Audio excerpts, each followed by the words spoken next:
Hey buddy, watch this.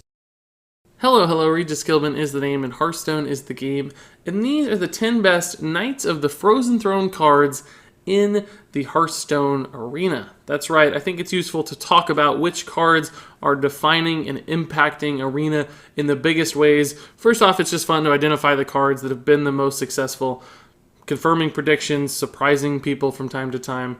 That's enjoyable, but also it's helpful to learn which cards you should be drafting. If you see these cards on this list in your arena drafts, there's a really good chance you should pick them. They're probably going to make your deck better. Now, before I jump into the list, I do have to say I'm not including legendary minions or death knights in particular in this list.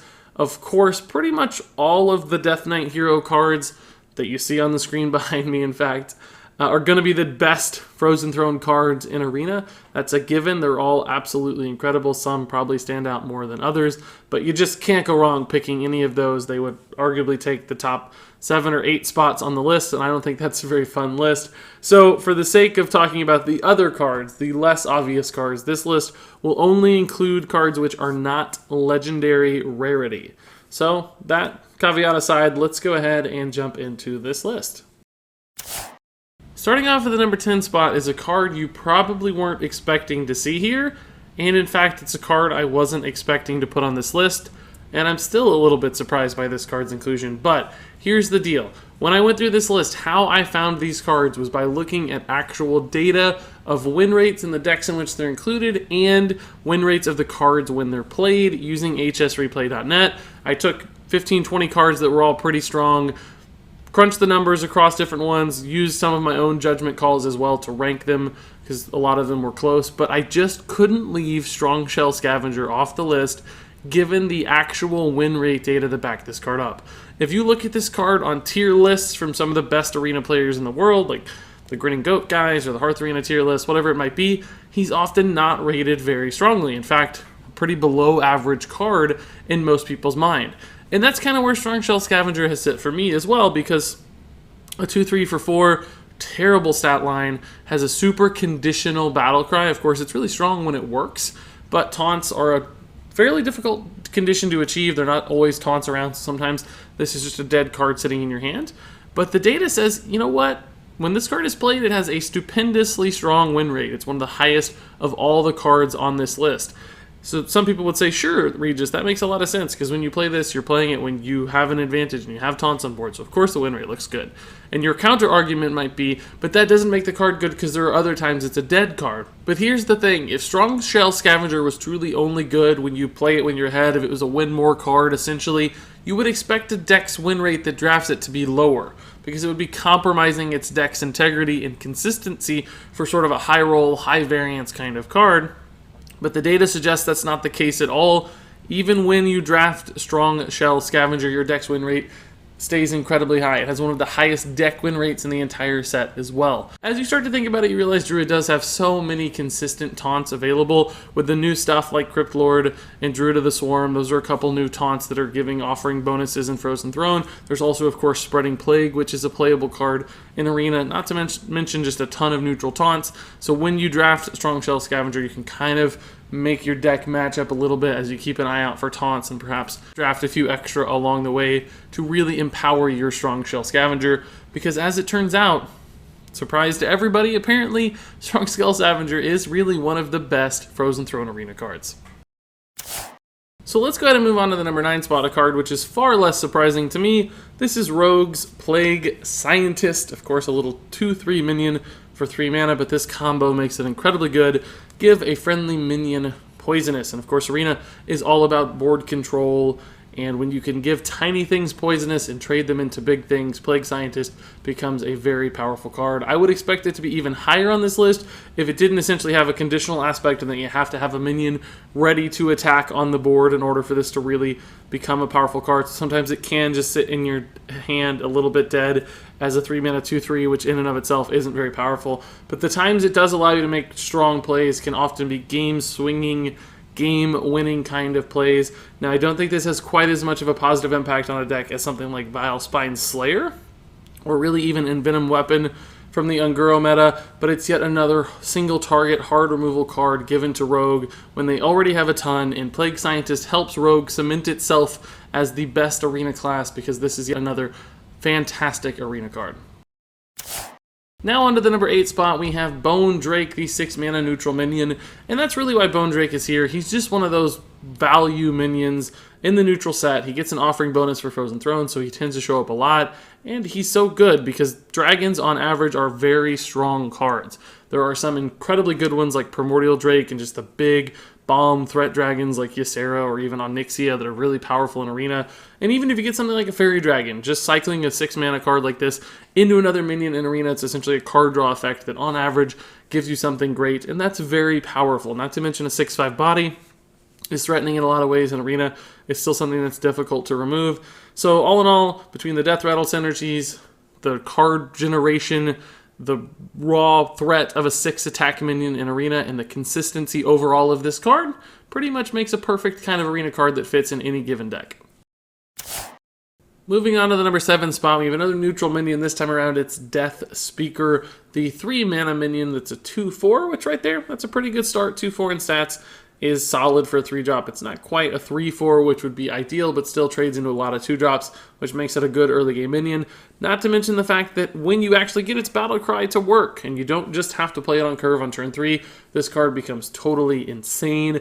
Being able to protect a minion while it makes a trade is a huge advantage in Arena because it really helps you solidify your board state, forcing your opponent to lose a resource while you preserve and protect a resource, giving you, of course, a resource advantage on the board. So this is the kind of card that can give you a huge advantage, but also just huge swing potential, and that helps you win games off of one big play and puts your opponent so far behind that they just can't recover. Moving on to the number 6 spot, we actually have another neutral minion, but this time it's the Sunborne Valkyr, and I don't think this is one a lot of people think about as a really powerful Arena card, but it turns out the data suggests it's actually one of the best, top 6 in fact. And the reason for that is that Sunborne Valkyr is another card that really sets up value trading, because you can give minions essentially extra health and deny lines that your opponent might have been expecting, where they say, hey, you have a 5 health minion, I'm going to play a 5-attack dude and get a value trade, and so you deny that, and suddenly you say, no, actually my dude has 7 health, and I'm going to kill your dude for free while preserving my minion and forcing you to find another answer, gaining therefore a board and resource advantage. But Sunborne Valkyr has a slight upside over a card like Deathspeaker, the previous spot on the list, and that sometimes, even if you're not making value trades, even if you're just ahead, this helps you just solidify your board and build bigger things that are harder to remove. So it's a little bit less conditional in that aspect, so you can play it feeling less guilty. It's always good as long as there are minions on the board. It's not like you have to have a good trade that makes sense or set up some sort of immunity that's important. It's just always +2 health. Now, of course, if you do have to play this without minions on board, you lose that battle cry.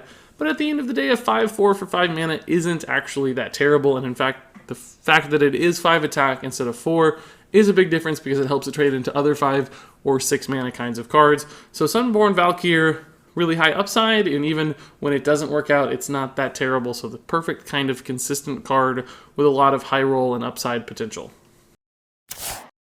Up next, we're now into the top 5, starting off with Corpseraiser, the 5-mana 3/3. With a battlecry, give a friendly minion Death Rattle, re-summon this minion. Now, if you think about this one, in a lot of ways, it's similar to Deathspeaker. If you were going to make a minion immune into a trade that it was otherwise going to kill itself, it's almost like that minion gets resummoned, right? But Corpseraiser is so much better because of the distinction here. There are actually a lot of advantages to this wording over the immunity wording, in that essentially you can cast this again without having to make the trade, without requiring it to be an instant kind of value.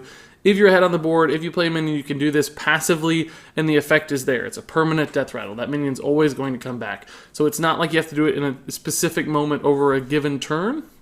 Exactly when you play a Deathspeaker, for instance, it's just lingering. It's there. It's guaranteed value outside of silences, etc., of course.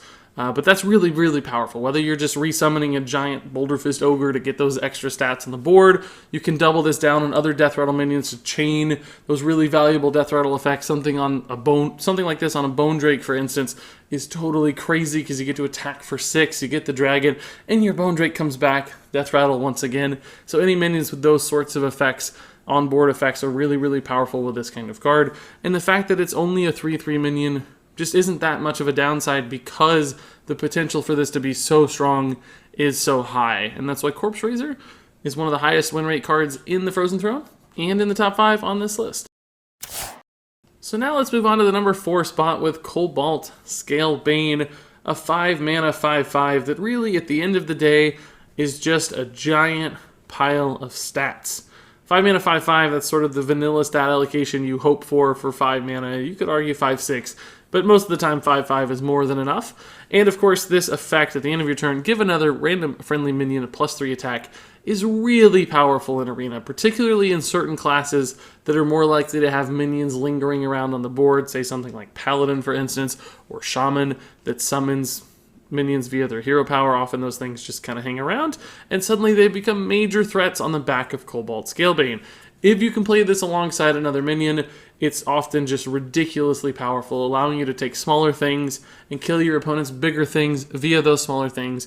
And Cobalt Scalebane is just one of those persistent threats that if you don't deal with it, it's just going to keep accumulating value over multiple turns.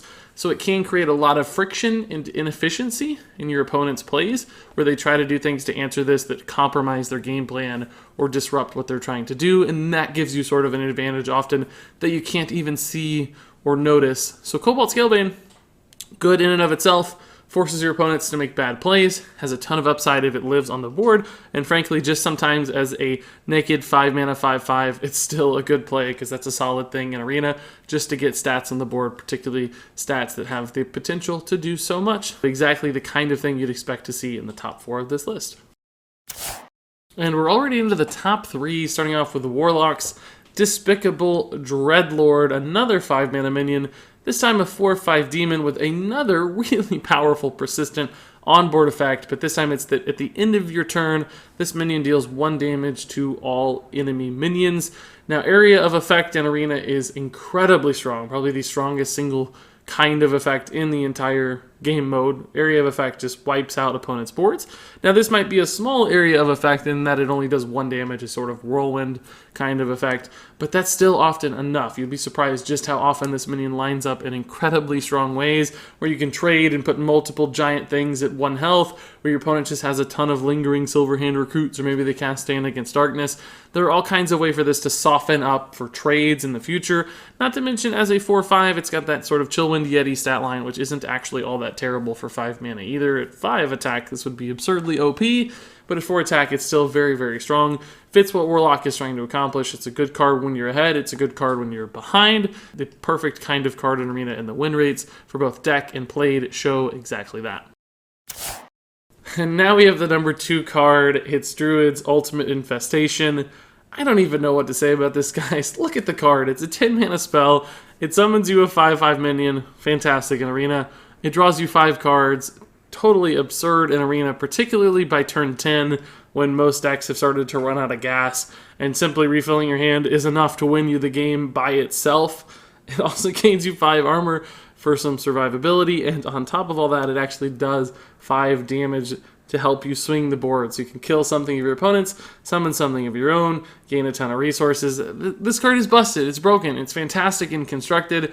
It's probably even better in Arena. You should almost always take it unless perhaps you have the most aggro of aggro decks. But even then, it's probably not too bad because it could bail you out of an empty hand in the late game. So Ultimate Infestation, the ultimate tool for Druids in Arena. A totally broken card. Thank God it's an epic, so it doesn't show up all that often. Otherwise, Druids would be dominating Arena, and they're already a pretty strong class at that in the Frozen Throne meta. So you can't go wrong with Ultimate Infestation. There's only one reason it's not the number 1 card on this list, and that's because the number 1 card is a neutral card and not a class card. So I think, in my mind, it's had a bigger impact across the entire Arena meta, whereas this only affects a small subset of games when you draft Druid in particular, and when they get offered Ultimate Infestation, which is smaller in impact than the card you're going to see in the number 1 spot. And that card is Bone Mare. Bone Mare is probably the single most game-defining card in Arena right now outside of the Death Knights, which I mentioned were not eligible to be on this list. So, as it turns out, guys, a 5/5 minion, which we've said a few times in this list already, is really powerful in and of itself in Arena. When you couple that with an instant Blessing of Kings, a +4/+4 buff, that's actually even better than Blessing of Kings because it also gives a minion taunt. That is a silly good kind of play in Arena, the swingiest kinds of plays. In games where hard removal are hard to find, because Arena just doesn't always have that much, it's limited in availability and unpredictable upon when it arrives. When you can build giant minions with taunt, they can force a lot of awkward, high-friction situations for your opponent, where they have to trade in multiple things into a big 8/8 taunt that they were never expecting to deal with. And even often when they do, they're still leaving behind that 5/5 Bone Mare. So between the just raw instant damage this can provide to sometimes kill your opponent, the giant taunt minions it provides to block and provide defense in dire situations where it seems like you're otherwise going to lose, or it's just a big pile of stats that have charge, because 4 attack suddenly gets to attack instantly. It's 9/9 total stats. It becomes pretty obvious why this card is just absurd in the format. I think when this was revealed, I said this has the potential to be one of the best Arena cards of all time. And I think that prediction has come true. Bone Mare is fantastic. If you get into 8, 9, 10 win territory and you just don't have a lot of Bone Mares or an otherwise absurd deck, it becomes difficult to win games because Bone Mare drives so much success by itself. This card is totally broken, totally amazing, shows up way too often, and might just need a nerf for Arena alone. Bone Mare is ridiculously good. The best card, in fact, in the Frozen Throne Arena meta. And there you go. Those were the 10 best Frozen Throne Arena cards. A couple surprises on that list for me, but really it comes down to just strong, neutral cards with reasonable stats for their cost that have effects which offer some sort of advantage or upside. You've seen that probably 6 or 7 spots on the list. And then a handful of just really busted, broken class cards as well. So all that said, if you guys have any thoughts, comments, questions on this list, of course, leave those thoughts in the comments below. But until then, thank you so much for watching. And until next time, game on.